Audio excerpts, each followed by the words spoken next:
ପରିମାଣ ରେ ହୋଇଥାଏ। ତେଣୁ ୟୁजुଆଲି ଏ ଯୋଉ ଆଣ୍ଠୁର ବାତ ରୋଗଟା ସେଇଟା ମୋର ଦାନ 60 ଇୟର୍ସ ପିପୁଲ ବା ଏଜେଡ ପିପୁଲଙ୍କ ଦେହରେ ଅଧିକା ମୋଷ୍ଟଲି ହେଇଥାଏ, ମାନେ ଆରାଉଣ୍ଡ 11% ମୋର ଦାନ 60 ଇୟର୍ସ ରେ ହେଇଥାଏ। ତେଣୁ ଏଇଟା ଆପଣ ଦେଖିପାରୁଥିବେ, ଏଇଟା ଗୋଟେ ହେଲା ଆପଣଙ୍କର ହାଡ, ଏଇଟା ଉପର ହାଡଟାକୁ ଆମେ ଫିମର ହାଡ ବୋଲି କହୁ, ତାପରେ ତଳ ହାଡଟାକୁ ଆମେ ଟିବିଆ ହାଡ ବୋଲି କହୁ। ମଝିରେ ଦେଖୁଛନ୍ତି ଯୋଉଟା ଗୋଟେ ଆମର ଚକି ଭଳିଆ ଗୋଟେ ଅଛି, ଆଗରେ ଗୋଟେ ଟ୍ରାଙ୍ଗୁଲାର ସେପ୍ ଭଳିଆ ଗୋଟେ ଅଛି, ସେଟା ହଉଛି ଆମର ଚକିଟା ଆଣ୍ଠୁର, ସେଟାକୁ ଆମେ ପାଟେଲା ବୋଲି କହିଥାଉ। ତା ସହିତ ଆଣ୍ଠୁରେ 6 ପ୍ରକାରର ଷ୍ଟ୍ରକ୍ଚର ଥାଏ, ଦିଟା ଇଣ୍ଟ୍ରିନ୍ସିକ ଲିଗାମେଣ୍ଟ, ଦିଟା ଏକ୍ସଟ୍ରିନ୍ସିକ ଲିଗାମେଣ୍ଟ, ଦିଟା କୁସନ। ଇଣ୍ଟ୍ରିନ୍ସିକ ମାନେ ଭିତରେ ଅଛି, ଲିଗାମେଣ୍ଟ ଦୁଇଟି ଭିତରେ ଅଛି, ସେଟା ହେଲା ଆଣ୍ଟିରିୟର କ୍ରୁସିଏଟ ଲିଗାମେଣ୍ଟ, ପୋଷ୍ଟେରିୟର କ୍ରୁସିଏଟ ଲିଗାମେଣ୍ଟ। ଦିଟା ଲିଗାମେଣ୍ଟ ବାହାରେ ଅଛି, ଯୋଉଟା ଆପଣଙ୍କର ଲାଟରାଲ କୋଲାଟରାଲ ଲିଗାମେଣ୍ଟ, ମିଡିଆଲ କୋଲାଟରାଲ ଲିଗାମେଣ୍ଟ। ତା ସହିତ ମଝିରେ ଦିଟା କୁସନ ଭଳିଆ ଅଛି, ଯୋଉଟା କି ଆପଣଙ୍କର ଆଣ୍ଠୁଟାକୁ ସେଇଟା ମେନିସ୍କସ୍ ବୋଲି ୟୁଜୁଆଲି କହିଥାଉ, ମିଡିଆଲ ମେନିସ୍କସ୍ ଆଉ ଲାଟରାଲ ମେନିସ୍କସ୍।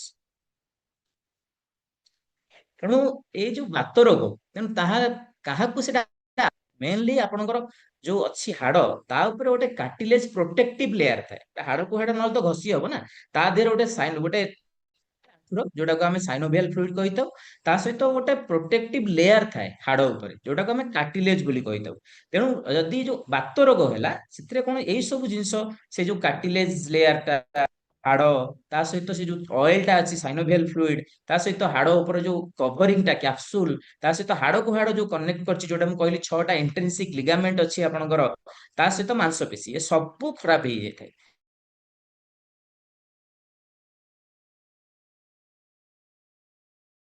ଆର୍ଥ୍ରାଇଟିସ୍ ବା ବାତ ରୋଗ କେବଳ ଏଟା ଗୋଟେ ହାଡର ରୋଗ ନୁହେଁ, ହାଡ ସହିତ ତା ସହିତ ମାଂସପେଶୀ, ତା ସହିତ ତା ଚାରିପଟେ ଥିବା କ୍ୟାପସୁଲ, ତାର ଲିଗାମେଣ୍ଟ, ତା ସହିତ ଆପଣଙ୍କର ଯୋଉ ହାଡ ଉପରେ ଥିବା କାର୍ଟିକୁଲାର କାର୍ଟିଲେଜ, ଏସବୁ ଜିନିଷ ଗୁଡା ମଧ୍ୟ ସେ ସବୁ ଖରାପ ହେଇଯାଇଥାଏ।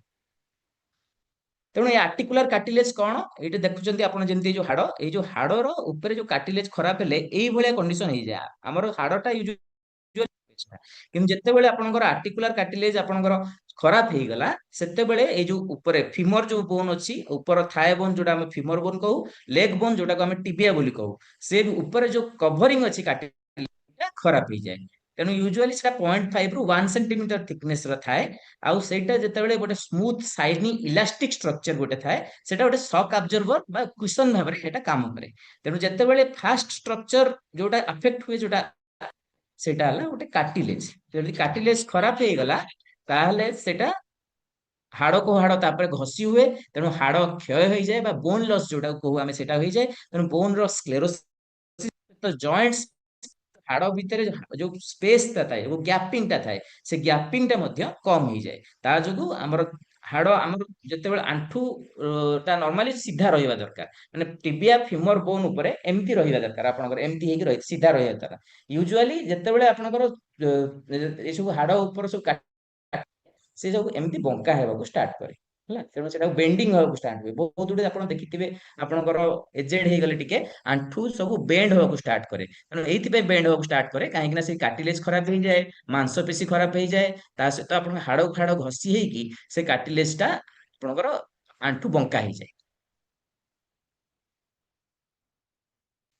ତେଣୁ ବୋନ ରେ କଣ ଚେଞ୍ଜ ହବ, ବୋନ ଟା ମଧ୍ୟ ବହୁତ ହାର୍ଡ ହେଇଯିବ, ତା ସହିତ ସ୍କ୍ଲେରୋଜଡ ହେଇଯିବ, ସେଥିରୁ ବୋନ ଭିତରେ ସିଷ୍ଟିକ ଆକ୍ଟିଭିଟି, ମାନେ ସିଷ୍ଟିକ ମାନେ ସେ ସବୁ ପତଳା ହେଇଯିବ, ହାଡ ସବୁ କଅଁଳିଆ ହେଇଯିବ, ତା ଭିତରେ ପାଣି ଭରିଯିବ, ସେଥିରେ ସିଷ୍ଟ ହେଇଯିବ। ତା ସହିତ ଆପଣଙ୍କର ବୋନ ତଳେ ତଳେ ଯୋଉ ସବକଣ୍ଡ୍ରାଲ ସ୍ପେସ ଅଛି, ମାନେ ବୋନ ତଳେ ଯୋଉ ହାଲକା ହାଲକା ଯୋଉ ସ୍ପେସ ଅଛି, ତା ଦେହରେ ଆମର ଭେନସ କଞ୍ଜେସନ, ମାନେ ବ୍ଲଡ ଜମା ହେଇଯିବ। ତା ସହିତ ନୂଆ ନୂଆ ହାଡ ତିଆରି ହବ, ଯୋଉଟାକୁ ଆମେ ଅଷ୍ଟିଓଫାଇଟ ବୋଲି କହିଥାଉ। ସେ ନୂଆ ହାଡ ମଧ୍ୟ ସେ ଯୋଉ ବୋନ ର ଏଣ୍ଡ ରେ ଖରାପ ତିଆରି ହେଇକି, ସେଟା ସବୁ ଆମର ମାଂସପେଶୀକୁ, ଲିଗାମେଣ୍ଟକୁ ତା ଉପରେ ସବୁ ଘଷି ହବ। ତେଣୁ ଘଷି ହବା ଦ୍ଵାରା, ଏହା ଦ୍ଵାରା ଆହୁରି ହାଡର କ୍ଷୟ ହବ, ମାଂସପେଶୀର କ୍ଷୟ ହବ, ତା ସହିତ କାର୍ଟିଲେଜର ମଧ୍ୟ ନଷ୍ଟ ହେଇଯିବ। ସାଇନୋଭିଆଲ ମେମ୍ବ୍ରେନ ବା ସାଇନୋଭିଆଲ ଫ୍ଲୁଇଡ, ସେଇଟା ଗୋଟେ ହେଲା ଆପଣଙ୍କର ସେଇ ପ୍ରୋଟେକ୍ଟିଭ ଲେୟାର ଟା, ଯୋଉଟା ଯୋଉଟା ଅଏଲ ଯୋଉଟା କହୁଛୁ ଆମେ ଆଣ୍ଠୁର, ସେ ଅଏଲ ଟା ଆପଣଙ୍କର ଏଜ ହେଲେ ସେଟା ଯେହେତୁ ଶୁଖିଯାଏ, ତେଣୁ ତାପରେ ହାଡକୁ ହାଡ ଘଷି ହେଇକି ସେଟା ହାଡଟା ଖରାପ ହେଇଯାଏ। ତେଣୁ ଏଇ ଯୋଉ କ୍ୟାପସୁଲ ହେଲା ଯୋଉ କଭରିଂ ଟା, ହାଡ ଉପରେ ଯୋଉ କଭରିଂ ଟା ଥାଏ, ସେ କ୍ୟାପସୁଲ ଟା ସେ ମଧ୍ୟ ଏଜ ରିଲେଟେଡ ଡିଜେନେରେସନ ହେଇକି ସେଟା ନଷ୍ଟ ହେଇଯାଏ। ତା ସହିତ ସେଟା କ୍ରୋନିକ ଇନଫ୍ଲାମେଟୋରୀ ଚେଞ୍ଜେସ ସେଥିରେ ଆସିଯାଏ। लिगामेंट मु कहली आपको दीटा इंट्रिंसिक लिगामेंट दीटा एक्सट्रिंसिक लिगामेंट दीटा कुशन बा मेनिस्कस सीए मध्य फाइब्रस डिजेनरेशन होगी सी भी नष्ट हो जाए ता सहित जो मसल बा मांसपेशी गुड़ा जेहेतु आम बेसी पेन होता है तेणु आम बेसी चलाबुला करूना तेणु चलाबुला न कले से मांसपेशी गुड़ा डिसयूज आट्रोपी जोटा आम कहू माने यूज न कले जेहेतु आम यूज करूनु सेटा आट्रोपी हो जाउछि माने तार काम सी दुर्बलिया हो जाउछि तेणु सेटा होछि डिसयूज आट्रोपी हो जाए मसल गुड़ाक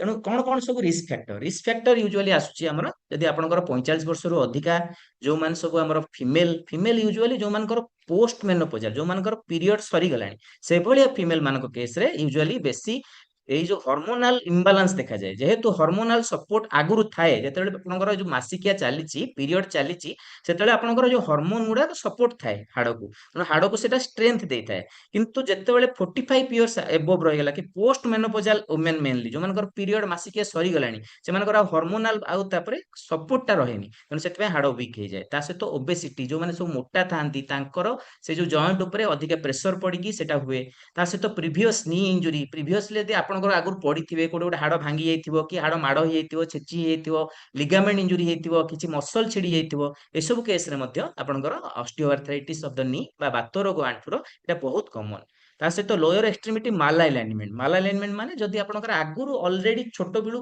गोड़ बंका थिबो ताले बंका जेहेतु अछि से आंठु ऊपर अधिक प्रेशर एमती भी अधिक पड़िबो तेणु सेति पय आंठु जॉइंट खराब हो जाए ता सहित habit of squatting and sitting cross leg माने हमर जो इंडियन जो सेटअप रे आमे जो तळे बसुचे चकासन पकेकी ता सहित हमर सब यूजुअली आमे घर करथाउ आमे लिफ्ट लगेइ न थाउ आमे जो पाहाच रे चढ़ी की जाइताउ जो पाहाच चढ़ीबाटा तळे बसीबाटा आमे आसन पकेकी तळे बसीबा ए सब हैबिट जो हमर इंडियन मानकर से सब जो हाड़ को हाड़ घसी हेकी सेटा आपनकर हाड़टा खराब हो जाए ता सहित आपन ऑस्टियोपोरोसिस बा हाड़र जदि वीकनेस हो जाउची हाड़ गुडा पोरोसिस माने फंपा हो जाउची हाड़ भितर कैल्शियम मिनरल विटामिन ए सब गुडा आपनकर सरी जाउची एज सहित तेणु सेटा ऑस्टियोपोरोटिक बा हाड़ फंपा हो जाउची ता सहित मसल वीकनेस यूजुअली 40 वर्ष परे हमर सब मांस सब सार्कोपेनिया हवा को स्टार्ट करे माने मांस गुडा सब वीक हो जाउ स्टार्ट हुए तेणु सेटा को हमें मसल वीकनेस हो जाए जेहेतु मसल वीकनेस हो जाए सब बोन उपर अधिक प्रेशर पड़े बोन उपर थिबा कार्टिलेज उपर अधिक प्रेशर पड़िबो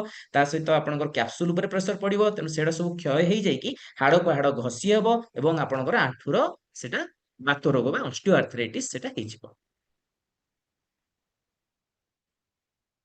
तेणु केमती आमे ताकू केमती पक परीक्षा करिबा जदि ऑस्टियोआर्थराइटिस यूजुअली आमे सब फास्ट देखिताउ जे आपनकर सीपीसी बा आपनकर नॉर्मल ब्लड काउंट किछि गोटे इन्फेक्शन नाही तो किछि गोटे आपनकर कार्सिनोमा कंडीशन नाही तो कोनोसी इन्फ्लेमेटरी कंडीशन नाही तो तेणु सेति देखिबा पई ईएसआर सीआरपी ता सहित आपण सीबीसी आ गोटे आरए फैक्टर करथाउ आमे आरए फैक्टर टा हला र्यूमाटॉइड फैक्टर जोटा र्यूमाटॉइड आर्थराइटिस बा गंठी बात देखिबा पई ता सहित जदि आपनकर पानी जमी जाउची आंठु फुली की ताले आमे आर्थ्रोसेंटेसिस करू माने पानी सेटा काढी की आमे टेस्ट करिया पई सेटा पठै थाउ ता सहित एक्सरे पठै थाउ एक्सरे कोन कोन गोटे हला वेट बियरिंग आंटेरियो पोस्टेरियो व्यू गोटे हला लैटरल व्यू ता सहित हमरा गोटे करू टेंजेंशियल पैटेलर व्यू बा सनराइज व्यू बुझले कि तेणु गोटे हला जदि एपी व्यू आ गोटे लैटरल व्यू जोटा कि हमर स्टैंडिंग बा वेट बियरिंग कंडीशन आमे करथाउ ता सहित गोटे sunrise view for the viewing of the patella मतलब चक्की आंठु चक्की टाକୁ ଦେଖିବା ପାଇଁ सनराइज व्यू करथाउ ଆଉ ऑफ द वर्स्ट केस रे जदि आपनकर तथापि एक्सरे किछि जणा पडुनी एक्सरे नॉर्मल अछि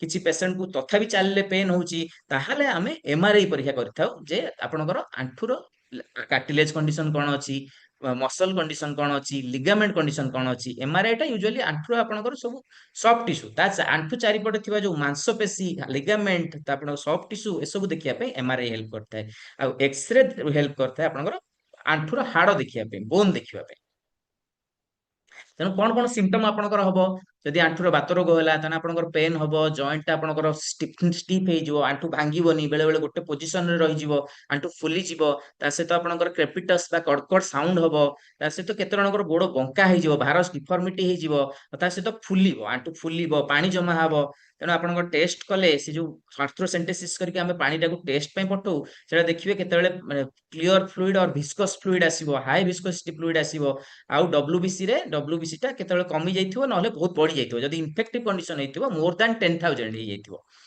ଆଉ ଏକ୍ସରେ ରେ କଣ ଦେଖିବା ଆମେ ଏକ୍ସରେ ଦେଖିବା ଯେ ହାଡ ଗୁଡା ଖରାପ ହେଇଯାଇଛି, ହାଡର ଜଏଣ୍ଟ ସ୍ପେସ ଯୋଉ ହାଡ ହାଡ ଭିତରେ ଯୋଉ ଗ୍ୟାପ ଟା ସିଏ କମି ଯାଇଛି, ତାପରେ ହାଡ ସରଫେସ ଗୁଡା ସେଟା ସବୁ ହ୍ୱାଇଟିଶ ହେଇଯାଇଥିବ ଏକ୍ସରେ ରେ, ସେଟାକୁ ଆମେ ସବକଣ୍ଡ୍ରାଲ ସ୍କ୍ଲେରୋସିସ ବୋଲି କହୁ। ନୂଆ ନୂଆ ହାଡ ତିଆରି ହେଇଥିବ ଯୋଉଟାକୁ ଆମେ ହାଷ୍ଟିଓଫାଇଟ ବୋଲି କହୁ। ତା ସହିତ ଆପଣଙ୍କର ହାଡ ଭିତରେ ପାଣି ଜମି ଯାଇଥିବ, ସେଟା ସିଷ୍ଟ ଭଳିଆ ହେଇକି ମାନେ ପତଳା ହେଇଯାଇଥିବ, ହାଡଟା ବହୁତ ଦୁର୍ବଳିଆ ହେଇଯାଇଥିବ, ତା ଭିତରେ ପାଣି ପଶି ଯାଇଥିବ, ସେଟାକୁ ସବକଣ୍ଡ୍ରାଲ ସିଷ୍ଟ ବୋଲି କହୁଛୁ ଆମେ। ତା ସହିତ ୟୁଜୁଆଲି ସ୍ଲୋ ଅନସେଟ ଡିସକମ୍ଫର୍ଟ ଦେଖାଯିବ। ଆଉ ଯେତେବେଳେ ଆପଣ ଚାଲିବେ ସେତେବେଳେ ଆପଣଙ୍କର ବୋନ ହାଡକୁ ହାଡ ବାଜିବ, ସେଥିପାଇଁ ଅଧିକା ପେନ୍ ହବ। ଆଉ ରେଷ୍ଟ ନେଲେ କମିଯିବ, କିନ୍ତୁ ବେଳେ ବେଳେ ସେଟା ଏତେ ପେନ୍ ହବ ଯେ ଆପଣଙ୍କୁ ସ୍ଲିପ କୁ ମଧ୍ୟ ଡିଷ୍ଟରବାନ୍ସ କରିପାରେ। ବେଳେ ବେଳେ ବହୁତ ସାର୍ପ ଷ୍ଟାବିଂ ପେନ୍ ହବ ସେଟା। ତେଣୁ type of pain usually mechanical pain ହବ, ଇନଫ୍ଲାମେଟୋରୀ ଫେଜ ସେଟା ବଢିଯିବ। ଏତେ ବି ପେନ୍ ହେଇଯାଏ ଯେ ଆପଣଙ୍କୁ ଲାଷ୍ଟକୁ ଶୋଇବାକୁ ବି ଦବନି, ଆପଣଙ୍କ ରାତିରେ ନିଦ ବେଳେ ବି ସେଟା ପେନ୍ କରେଇବ। ରେଷ୍ଟିଂ ପେନ୍ ମଧ୍ୟ ଏନସ୍ୟୁ ହେଇଯିବ ବେଳେ ବେଳେ, ନାଇଟ୍ ପେନ୍ ବି ବେଳେ ବେଳେ ଲାଷ୍ଟକୁ ହେଇଯିବ। ତେଣୁ ସେତେବେଳେ ସିଭିୟର ହେଇଯାଏ, ସେତେବେଳେ ସେଟା ଗ୍ରେଡ ଅଧିକା ଗ୍ରେଡର ହେଇଯାଏ। ତେଣୁ ଆମେ ଗ୍ରେଡ ଉପରେ ବର୍ତ୍ତମାନ ଡିସ୍କସନ କରିବା। ଆ, ଏଇଟା ହେଲା ଆଣ୍ଠୁ। ଆପଣ ନର୍ମାଲ ନି ଦେଖୁଛନ୍ତି, ଏଇ ଗୋଟେ ଫାଷ୍ଟ ଯୋଉ ଫଟୋଟା ଦେଖୁଛନ୍ତି ସେଟା ହେଲା ନର୍ମାଲ ନି। ଏଇଟା ଯୋଉଟା ଦେଖୁଛନ୍ତି ସେକେଣ୍ଡ ଫଟୋଟା, ଏଇଟା ହେଲା ନ୍ୟାରୋ ଜଏଣ୍ଟ ସ୍ପେସ, ମାନେ ଯୋଉ ହାଡ ହାଡ ଭିତରେ ଯୋଉ ଜଏଣ୍ଟ ସ୍ପେସ ଟା ସେଟା କମି ଯାଇଛି ହେଲା। ବୋନ ଆଉ ବୋନ ସ୍ପର ଦେଖାଉଛି, ବୋନ ସ୍ପର ମାନେ ସବୁ ଅଷ୍ଟିଓଫାଇଟ, ନୂଆ ନୂଆ ହାଡ ତିଆରି ହଉଛି ସେକେଣ୍ଡ ଫେଜରେ। 3 ନମ୍ବରଟାରେ ଆପଣଙ୍କର ପୁରା ହାଡକୁ ହାଡ ଲାଗିକି ଦେଖନ୍ତୁ, ଯୋଉଠି ଆମର ଦିଆହେଇଛି ଯୋଉ ଆରୋ ମାର୍କ ଦିଆହେଇଛି, ସେଟା ହାଡକୁ ହାଡ ଲାଗିକି ପୁରା ଗୋଟେ ଖାଲ ଭଳିଆ ହେଇଗଲାଣି, ମାନେ ହାଡ ପୁରା ନଷ୍ଟ ହେଇଗଲାଣି ପୁରା। ଏଇଟା ଆମର ସବୁଠୁ ଆଡଭାନ୍ସ ଗ୍ରେଡର ଅଷ୍ଟିଓଆର୍ଥ୍ରାଇଟିସ ଅଲରେଡି ହେଇଗଲାଣି। ତେଣୁ ଆଉ କଣ କଣ ସବୁ ଆଡଭାନ୍ସ ସିମ୍ପଟମ ଦେଖାଯିବ, ଗୋଟେ ହେଲା ଆପଣଙ୍କର ଗେଲିଂ ଅର stiffness after A period of ଇନଆକ୍ଟିଭିଟି, ମାନେ ଆପଣଙ୍କର ହଠାତ୍ କିନା ଗୋଟେ ବସିଗଲେ ଆଉ ଉଠି ପାରିବେନି, ଦେଖିବେ ହଠାତ୍ କିନା ଆଣ୍ଠୁ ପୁରା ଭାଙ୍ଗୁନି, ଆଉ ସିଧା ହେଇପାରୁନି, ଭାଙ୍ଗୁନି। 2 ନମ୍ବର ଜିନିଷ ଆପଣ କୋର୍ସ କ୍ରେପିଟସ ଦେଖାଯିବ। କୋର୍ସ କ୍ରେପିଟସ ମାନେ ଆପଣଙ୍କର ଆଣ୍ଠୁ ଭାଙ୍ଗିଲେ ସେଟା ଆପଣଙ୍କର କଡକଡ ପାଲପେଟ ହବ। ଏମିତି ତ କଡକଡ ଆପଣଙ୍କୁ ଶୁଣା ଯାଉଥିଲା, ଏଇଟା କଡକଡ ଯୋଉ ହଉଛି ଆଣ୍ଠୁଟା, ସେଟା ଆପଣ ଆମ ହାତକୁ ସେଇ ଜଏଣ୍ଟରେ ହାତ ଦେଲେ ସେଟା ପାଲପେଟ ହବ, ମାନେ ସେଟାକୁ ଫିଲ୍ କରିପାରିବ ଆମେ ହାତରେ, ସେଟାକୁ କୋର୍ସ କ୍ରେପିଟସ ବୋଲି କୁହାଯାଏ। ତା ସହିତ ରିଡ୍ୟୁସ୍ଡ ରେଞ୍ଜ ଅଫ ମୋସନ, ମାନେ ଯଦି ଆପଣଙ୍କର ଆଣ୍ଠୁଟା ଏତେ ବି ଷ୍ଟିଫନେସ୍ ହେଇଯାଇଥିବ ଯେ ତାର ସେ ଯୋଉ ରେଞ୍ଜ ଅଫ ମୋସନ ଟା ପୁରା କମ୍ପ୍ଲିଟଲି ଭାଙ୍ଗିବନି କି କମ୍ପ୍ଲିଟଲି ସିଧା ହବନି, ବେଳେ ବେଳେ ପୁରା ବଙ୍କା ହେଇକି ରହିଯିବ, ନହେଲେ ଆପଣଙ୍କର ସିଧା ହେଇଯିବ, ବଙ୍କା ଆଦୌ ହବନି। ଏସବୁ କଣ୍ଡିସନ ବି ଦେଖାଯାଇଥାଏ। ତେଣୁ ଆମେ ଏଇ ଗ୍ରେଡିଂ କରୁ, ଏଟା 4ଟା ଗ୍ରେଡ ଥାଏ ଦେଖୁଛନ୍ତି ଆପଣ। ଏଟା ହେଲା କେଲେଗ୍ରେନ ଲରେନ୍ସ ଗ୍ରେଡିଂ। ଆମେ ଯୋଉଟା ଆମେ ଡିସାଇଡ କରୁ ଯେ ଏଇଟା ଆପଣଙ୍କର ଅପରେସନ ଦରକାର କି ଏଇଟା ଆମର କନଜରଭେଟିଭ ମ୍ୟାନେଜମେଣ୍ଟ, ମାନେ ବାଇ ମେଡିସିନ, ଆପଣଙ୍କର ନ୍ୟୁଟ୍ରିସନ, ବାଇ ଗିଭିଂ ନିର ଭିଟାମିନ୍ସ ଆଉ ମିନେରାଲ୍ସ, ତା ସହିତ ଫିଜିଓଥେରାପି, ଏସବୁ କରିକି ଏଇଟା ଆଣ୍ଠୁଟା ବାତଟା ଭଲ ହେଇଯିବ କି ସର୍ଜରୀ ଦରକାର, ତା ପାଇଁ ଆମେ ଏଇଟା କରୁ ଯେ କେଲେଗ୍ରେନ ଲରେନ୍ସ ଗ୍ରେଡିଂ। ଏଇ ଗ୍ରେଡିଂ ଦ୍ୱାରା ଆମେ ଏଇଟାକୁ ଆମେ ଜାଣିଥାଉ। ଗ୍ରେଡିଂ ଟା କଣ?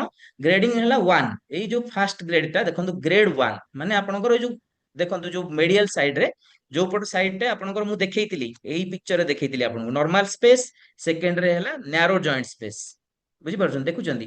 3 ନମ୍ବରରେ କମ୍ପ୍ଲିଟଲି ଲାଗିଗଲାଣି, ସେଇ ଯୋଉ ଜାଗାଟାକୁ ଦେଖିବେ। ତେଣୁ ଗ୍ରେଡ 1 ରେ ହେଲା ଏଇଟା ନର୍ମାଲ ସ୍ପେସ ଅଛି, କିନ୍ତୁ କିଛିଟା ନୂଆ ହାଡ ତିଆରି ହେଇଛି। ଗ୍ରେଡ 2 ରେ ସେଟା ନର୍ମାଲ ସ୍ପେସ ଟା ବି କମି ଯାଇଛି, ସେ ଯୋଉ ଜଏଣ୍ଟ ସ୍ପେସ, ତା ସହିତ ନୂଆ ହାଡ ବି ତିଆରି ହେଇଯାଇଛି। 3 ନମ୍ବରରେ ଆପଣଙ୍କର ସ୍ପେସ କମିଛି, ନୂଆ ହାଡ ବି ତିଆରି ହେଇଛି, ତା ସହିତ ଆପଣଙ୍କର ଆଣ୍ଠୁ ଟିକେ ଟିକେ ବଙ୍କା ବି ହେଲାଣି। 4 ନମ୍ବରଟା ହେଲା ଆପଣଙ୍କର ସ୍ପେସ କମିଛି, ହାଡକୁ ହାଡ ଲାଗିଗଲାଣି, ନୂଆ ହାଡ ବି ତିଆରି ହେଲାଣି, ଆଣ୍ଠୁ ବଙ୍କା ବି ହେଲାଣି, ତା ସହିତ ଆଣ୍ଠୁର ସିଭିଅର ବଙ୍କା ହେଇଗଲାଣି ଅଲରେଡି। ଏଟା ସିଭିଅର ହେଇଗଲାଣି, ଆଉ ବର୍ତ୍ତମାନ ତାକୁ ଚାନ୍ସ ହିଁ ନାହିଁ ତାକୁ ବର୍ତ୍ତମାନ ଇଏଟା ଆପଣଙ୍କର ମେଡିସିନ କିମ୍ବା କୌଣସି ପ୍ରକାରର ଏକ୍ସରସାଇଜ ଦ୍ୱାରା ଠିକ ହବାର।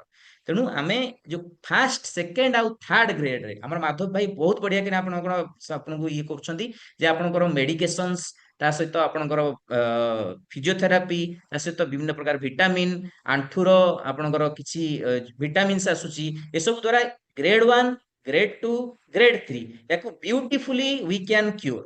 ବାଦମ ଭାଇ ବହୁତ ବଢିଆ ଭାବରେ ତାକୁ ବର୍ତ୍ତମାନ ସେଥିର ଉପରେ କାମ କରୁଛନ୍ତି। 3 ନମ୍ବର ଗ୍ରେଡ ଯାଏଁ ଆପଣ କମ୍ପ୍ଲିଟଲି ଆପଣ ଏଥିରେ କ୍ୟୁର ହେଇପାରିବେ, କୌଣସି ପ୍ରକାର ସର୍ଜରୀ ଆପଣଙ୍କୁ ଦରକାର ନାହିଁ।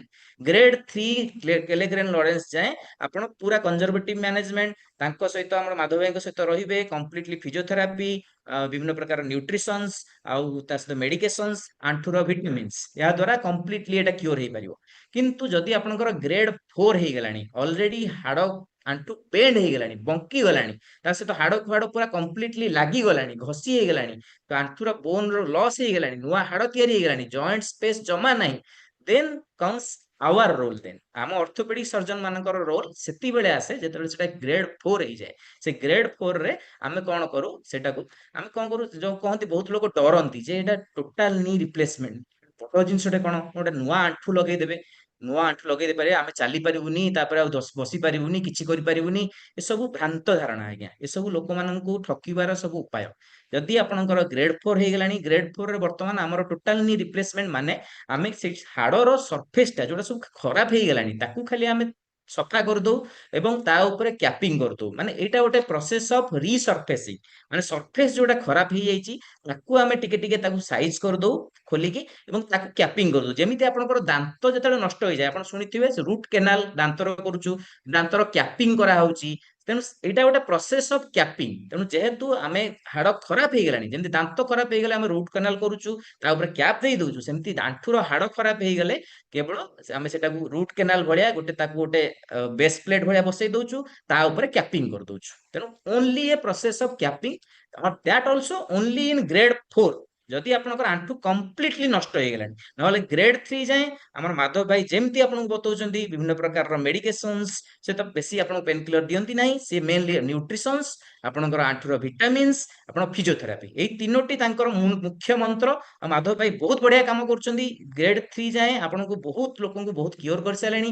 ମୁଁ ତାଙ୍କ ପାଇଁ ସେଥିପାଇଁ ମାନେ ଥ୍ୟାଙ୍କ ୟୁ ଦେବି, ତାଙ୍କୁ ଧନ୍ୟବାଦ ଦେବି। ଆଉ ତାଙ୍କ ପାଇଁ ମୁଁ ବହୁତ ପ୍ରାଉଡ, ସେ ଆପଣଙ୍କୁ ଏତେ ପେସେଣ୍ଟ ମାନଙ୍କୁ ଭଲ କରୁଛନ୍ତି ଏବଂ ଏତେ ଲୋକଙ୍କ ପାଇଁ କାମ କରୁଛନ୍ତି। ତେଣୁ ଯେମିତି ମୁଁ କହିଲି ମ୍ୟାନେଜମେଣ୍ଟ ଫାଷ୍ଟ ହେଲା ଆପଣଙ୍କର ୱେଟ୍ ଲସ୍, ନ୍ୟୁଟ୍ରିସନ ଦ୍ୱାରା ହେଇପାରିବ। ସେକେଣ୍ଡ ହେଲା exercise program by cartilage nutrition, muscle strength and physiotherapy, ତା ସହିତ range of motion exercise, quadricep strengthening, ମାନେ ମେନଲି ଏଟା ସବୁ muscle strengthening exercise, range of motion exercise, ମାଂସପେଶୀ strengthening exercise. Low impact activity like swimming, biking, ତା ସହିତ avoid high stress activity, ଆପଣ ଦୌଡ଼ିବେନି, jumping କରିବେନି, କିନ୍ତୁ ଆପଣ ସାଇକେଲ ଚଲେଇ ପାରିବେ, ସୁଇମ୍ କରିପାରିବେ, ପହଁରି ପାରିବେ। ଆଉ ତା ସହିତ ବିଭିନ୍ନ ପ୍ରକାର ଫିଜିଓଥେରାପି, ମସଲ ଷ୍ଟ୍ରେନ୍ଥେନିଂ ଏକ୍ସରସାଇଜ କରିପାରିବେ। ତା ସହିତ ଆମ୍ବୁଲେଟରୀ ଆସିଷ୍ଟେଡ ଡିଭାଇସ୍ ଲାଇକ୍ ଆପଣଙ୍କର ଗୋଟେ ୱାକର କିମ୍ବା ବାଡିଟେ ଧରିକି ଚାଲିପାରିବେ। ତା ସହିତ ଯଦି ଆପଣଙ୍କର ବେଶୀ ବଙ୍କା ହେଇଗଲାଣି ଗୋଡ, ତାହେଲେ ଆପଣଙ୍କର କନଜରଭେଟିଭ ପାଇଁ କିଛି ଦିନ ପାଇଁ ଇନସୋଲ୍ସ ମଧ୍ୟ ୟୁଜ କରିପାରିବେ କିମ୍ବା ଅନଲୋଡର ନି ବ୍ରେସ୍ ୟୁଜ କରିପାରିବେ। କିନ୍ତୁ ଯଦି ଗ୍ରେଡ 4 ଅଲରେଡି ହେଇଗଲାଣି, ଆପଣଙ୍କ ଆଣ୍ଠୁ ବେଣ୍ଡ ହେଇଗଲାଣି, I would suggest then comes our role then. So we are the saviors of the severe knee deformities and the severe knee destroyed knees like grade 4 osteoarthritis knee. So beautifully I have done some surgeries. So I would want to show you the X-ray pictures and also the videos of the patients. So already these are the medical management like the counter protective agents, the ବିଭିନ୍ନ vitamins ଆଉ minerals, ତା ସହିତ ଆଣ୍ଠୁର ଯୋଉ ଅଷ୍ଟିଓପୋରୋଟି ଯୋଉ ଫମ୍ପା ହେଇଗଲା, ଆଣ୍ଠୁର ଯୋଉ mineral ଖାଇଗଲାଣି, ତା ପାଇଁ ସବୁ treatment, antioxidant treatment like vitamin A, C, E, selenium, manganese, zinc, ଆଉ osteoporotic treatment like bisphosphonate, calcium, vitamin D. Then କେତେଟା କେସରେ ଆମେ ଇଣ୍ଟ୍ରାଆର୍ଟିକୁଲାର ଇଞ୍ଜେକ୍ସନ ମଧ୍ୟ ଦଉ। ଯଦି ଗ୍ରେଡ 3 ଯାଏ, ଓନ୍ଲି ଗ୍ରେଡ 3 ଯାଏ ହିଁ ସେଟା ସକ୍ସେସଫୁଲ ହୁଏ। ଗ୍ଲୁକୋକର୍ଟିକଏଡ୍, ହାୟାଲୁରୋନିକ ଏସିଡ, ତା ସହିତ ବିଭିନ୍ନ ପ୍ରକାରର ଗ୍ଲୁକୋସାମିନ, କଣ୍ଡ୍ରୋଇଟିନ ସଲଫେଟ, କୋଲାଜିନ, ଡାୟାସେରିନ, ରୋଜିବ ପାଉଡର, ଏସବୁ ଆଣ୍ଠୁର ଭିଟାମିନ ଦେଇକି କାର୍ଟିଲେଜ ରିପେୟାର କରୁ। But till grade 3 these are only helpful till grade 3 osteoarthritis, but in grade 4 osteoarthritis these are having no role. Then the orthopedicians are the only options for you. So surgical management आमे कौन करूछु, एटा हला आपनकर total knee replacement. एटा होची गोटे जिंस मु जदि आपन कहूतली, एटा होची गोटे बेस प्लेट, एटा जेमति कैपिंग करूछु आमे, हाडटा जदि खराब हे जाउची एटा गोटे कैप लगेई दोछु, एठी तळे गोटे कैप लगेई दोछु, एठी गोटे आपनकर गोटे बेस प्लेट लगेई दोछु। जेमति हमर रूट केनाल होची, एटा जेमति रूट केनाल जेमति सेटा हाड भीतर जेमति पुरे दोछु, ता सहित एटा जेमति आपनकर गोटे ता ऊपर गोटे कैप भले बसई दोछु, या ऊपर गोटे कैप बसई दोछु। एटा को होची no total knee replacement, nothing but a capping procedure of the bones around the knee.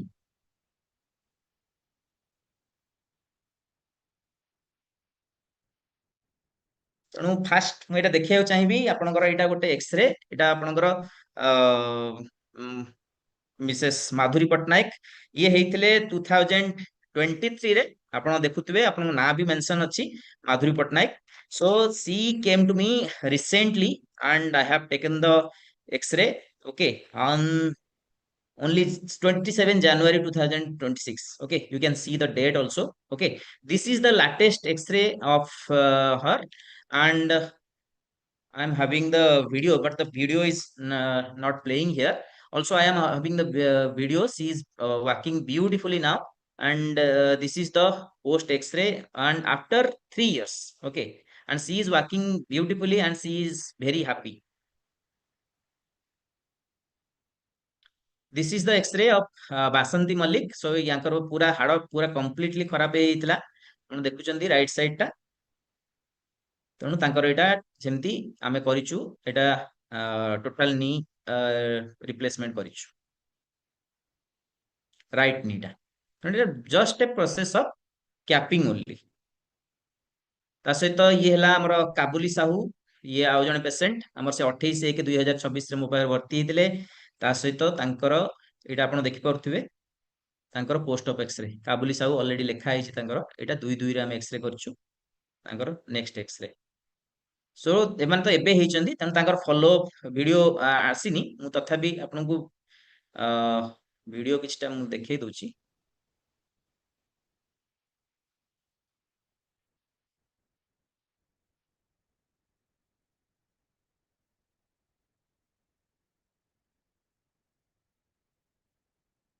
ଟିକେ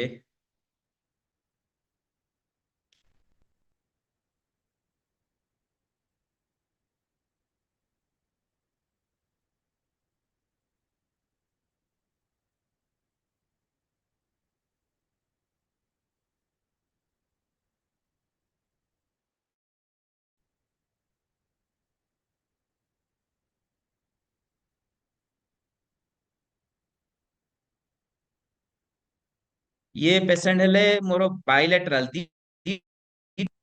ଆପଣ ଦେଖିପାରୁଥିବେ ଏକ୍ସରେ ଟା ରାଇଟ ନି ଲେଫ୍ଟ ନି ବୋଥ ନି ଆମେ ଅପରେସନ କରିଛୁ ୟାଙ୍କର।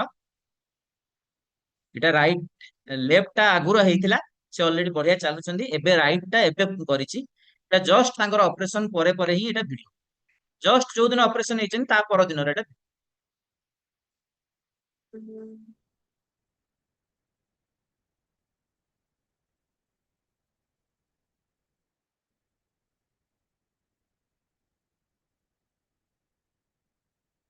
ଆଉ ଗୋଟେ ଆପଣଙ୍କୁ ମୁଁ ଭିଡିଓ ଦେଖୁଛି।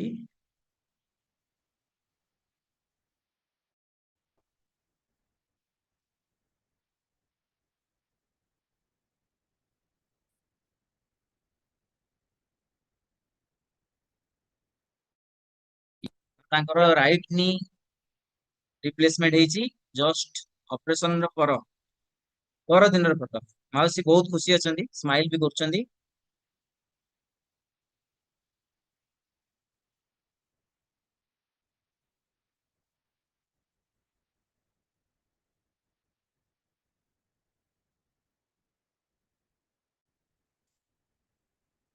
ଏଇଟା ବି ଆମର ଭିଡିଓ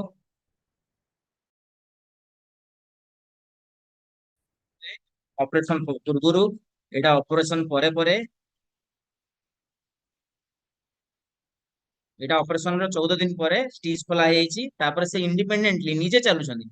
ଯୋଉ କହୁଛନ୍ତି ଆପଣଙ୍କର ଅପରେସନ ପରେ ଚାଲି ପାରିବେନି, ବସି ପାରିବେନି, କିଛି କରିପାରିବେନି, ଟୋଟାଲ ଚାଲୁଛନ୍ତି, ବହୁତ ବଢିଆ ଚାଲୁଛନ୍ତି। ଏ ସବୁ ଷ୍ଟିଚ୍ ତାଙ୍କର ଷ୍ଟିଚ୍ ଫିଚ୍ ସବୁ ଖୋଲା ହେଇଯାଇଛି, ସବୁ ବହୁତ ବଢିଆ ଚାଲୁଛନ୍ତି।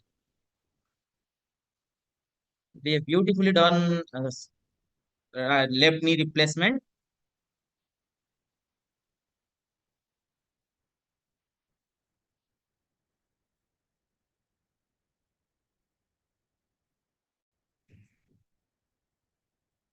So I have come in a short notice, but I have hundreds of video like that.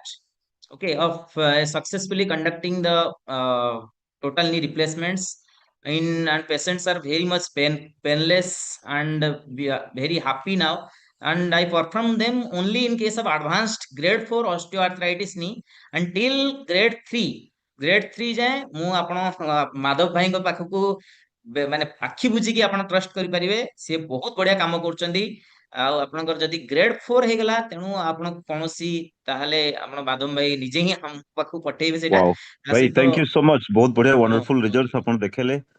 And बहुत बढ़िया लगिला आपनकर जो बिफोर आफ्टर आपण देखैछंती पेशेंट जो चली पार ना ग्रेड 4 लास्ट स्टेज जोटा कहा जाए that is a very critical stage जोटी की आमे चेष्टा कले भी इवन आमे देखिछु बेले बेले जो थे कि diet and all this thing कला पर सेटा रिवर्स होई पारे नाही एंड ग्रेड 4 रे सबटो बेस्ट होची जो माने एक्सपर्ट सर्जन थांती विदाउट एनी सेकंड थिंकिंग मु बहुत सर्च कली एवं सेथरो पाइली कि नाही आपनकर टॉप रे अछि तो भाविली आपनको केमती गुडे क्लास टे मो ऑर्गेनाइज करिवि सो हमर बहुत सारा थैंक यू। पार्टिसिपेंट आपनको कांग्रेचुलेट करूछंती सो मो जो माने चाहूचंती कि डरंतु नाही मिथ को पसंतु नाही बहुत लोक फिजियोथेरापी वाला कहे फिजियोथेरापी भलो हो स्टेज 4 किंतु भलो हुए नाही आमे बहुत थरो देखि सारिछु आ भाई जेमती कहले एबे जो माने चाहिए भाई नंबर भी आपण माने रखी दियंतु तळे आई थिंक तांको नंबर अछि मु जहा स्क्रीनशॉट रे ये करी आपन को शेयर कर देछि सो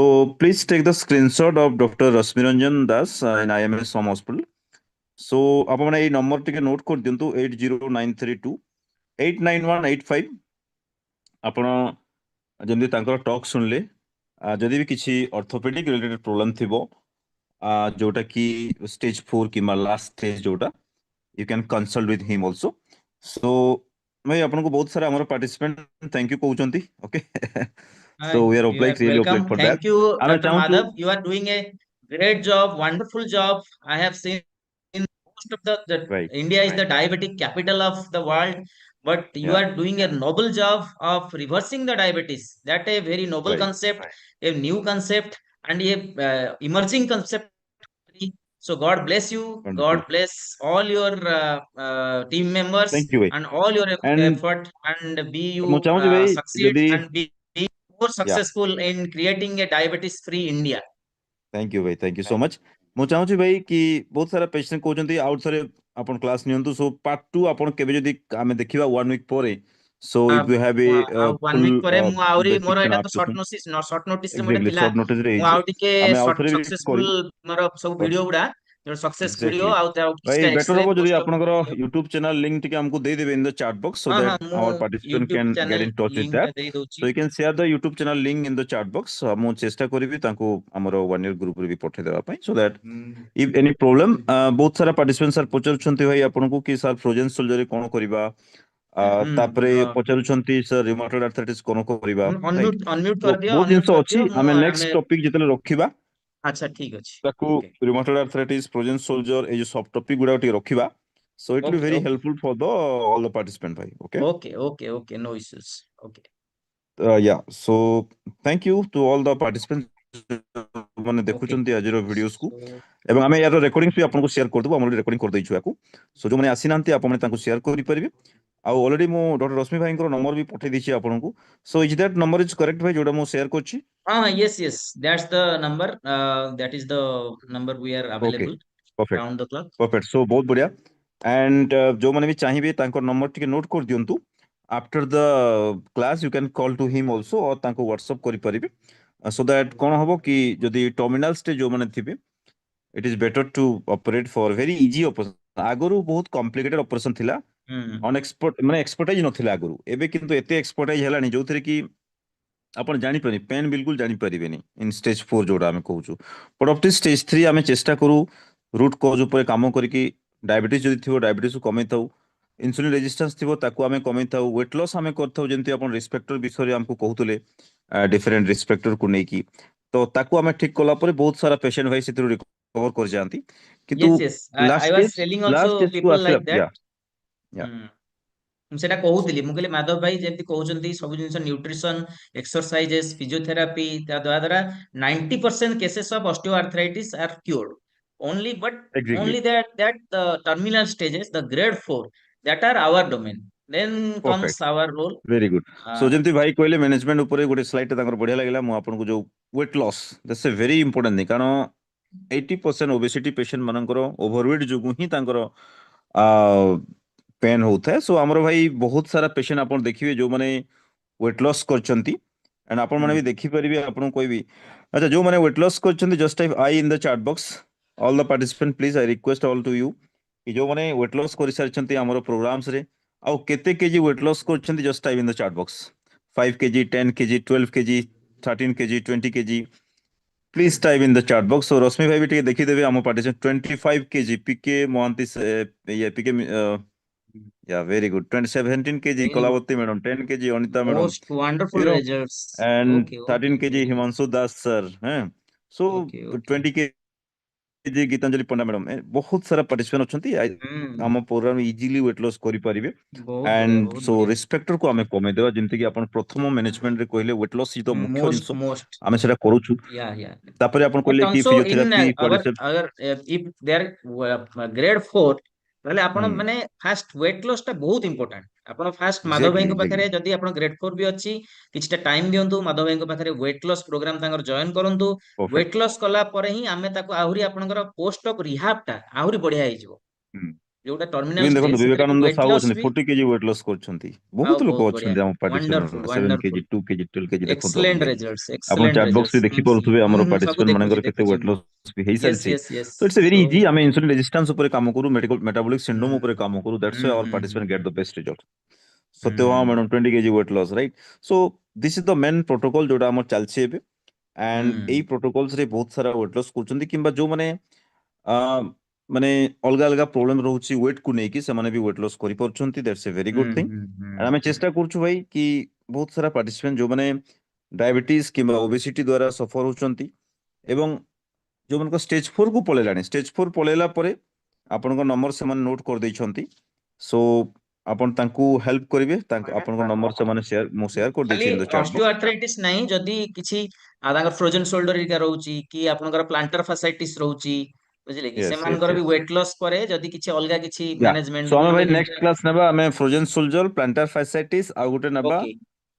ରିମେଟଏଡ୍ ଆର୍ଥରାଇଟିସ୍ ଉପରେ ଠିକ ଅଛି rheumatoid arthritis okay okay okay ତ ଓକେ ଆପଣ ଓକେ ସ୍ଲାଇଡ୍ ତିଆରି କଲା ପରେ ମତେ ନେକ୍ସଟ ୱିକ୍ ରେ ଆପଣ ଇନଫର୍ମ ଓକେ କରିବେ ସୋ ମତେ will have a call let book me no okay when the okay ଆପଣଙ୍କ ଫ୍ରି व्हेन द ଟାଇମ ରେ डेट ଆପଣ ବି ବହୁତ ବିଜି ରହୁଛନ୍ତି ବଟ୍ ଆମେ ଚେଷ୍ଟା ओके କରିବା କି ପେସେଣ୍ଟ ମାନଙ୍କୁ ଆମେ ନ୍ୟାଚୁରାଲ ୱେରେ କେମିତି ପ୍ରଥମେ ରିଭର୍ସ କରିବା ଯଦି ओके ନ ହବ ओके ଲାଷ୍ଟ ଷ୍ଟେଜରେ କଣ କରିପାରିବା ଇଜି ୱେରେ ଆଉ ଯୋଉଟା ओके ଆଡଭାନ୍ସ ୱେ ମାନେ ସବୁ ଆସିଲାଣି ରିସର୍ଚ୍ଚ ବେସ୍ଡ ଆସିଲାଣି ରଶ୍ମି ଭାଇ ସେଥିରେ ଏକ୍ସପର୍ଟ ଅଛନ୍ତି ସୋ ଆପଣ ଓରି ହେବାର ନାହିଁ କିଛି ଇଜ ଏ ଭେରି Now, ଆମେ we are also ତାଙ୍କୁ the advanced stages. We are doing the yeah, robotics also in some. We are having robot, the automated robot for the total knee replacement.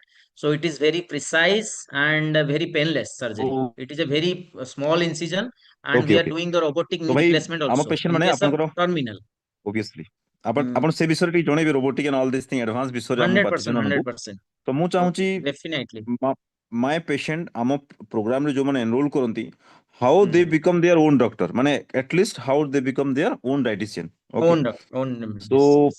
ସେଟା ହିଁ ଚେଷ୍ଟା ଚାଲିଛି show expertise guidance ସେମାନେ मैं ପାଉଛନ୍ତି ଆଉ बहुत ମାନେ ଚେଷ୍ଟା କଣ ବହୁତ you are doing a wonderful work okay ମାନେ ରାଇଟ ଏତେ ମୁଁ ଦେଖିଲି ଚାଟ୍ ବକ୍ସ ଦେଖି ପାରୁଛି ୱାଓ ଏତେ ଜଣ ଆପଣଙ୍କର ମାନେ ସେ ସବୁ ୱେଟ୍ ୱାଓ ଲସ୍ କରିଛନ୍ତି, ଏତେ ସବୁ ଗ୍ରେଟ୍ ବେନିଫିଟ ଗ୍ରେଟ୍ ପାଇଛନ୍ତି, ମାନେ ଦ୍ୟାଟ ଇଜ ହଁ commendable job, that's a beautiful job you right have done. ଆଉ ଚେଷ୍ଟା କରିବେ ଭାଇ ଆଜି ଆରାଉଣ୍ଡ 300 ପ୍ଲସ୍ ପାର୍ଟିସିପେଣ୍ଟ ଥିଲେ ଆଉ ସେମାନେ ହୁଁ ଆପଣଙ୍କ ନମ୍ବର ବି ରଖିଛନ୍ତି ଯୋଉମାନେ କଲ୍ କରିବେ ଆମର ନାଁ କହିଲେ ଆପଣ ଟିକେ ତାଙ୍କୁ ପ୍ରିଫରେନ୍ସ ଦେବେ ବେଶୀ ଟିକେ ଓକେ ଆଉ ଓକେ ତାଙ୍କଠୁ ଓକେ କିଛିଟା ଓକେ କନସେସନ ବି କରିବେ right this 100%, is my hundred personal percent request okay so 100%. thank you all my participants and it's the time to yeah it's time to leave the because meeting already 10 ଟା ହେଇଗଲାଣି ଆପଣଙ୍କ ଶୋଇବା time ବି ଆସିଗଲାଣି so thank you so much again dr rashmi bhai so all please type thank you to dr rashmi bhai and dr rashmi sir um, because ଆମେ ଚାହୁଁଛୁ in the future again ତାଙ୍କୁ ଆଉଥରେ welcome କରିବା so thank you Okay. so much all Thank you. and Thank you all. bye bye Thank you, Madhav Bhai. Thank you, the thank you beautiful participants, the wonderful audience, wonderful the people we have. Okay. Thank you all. Thank you.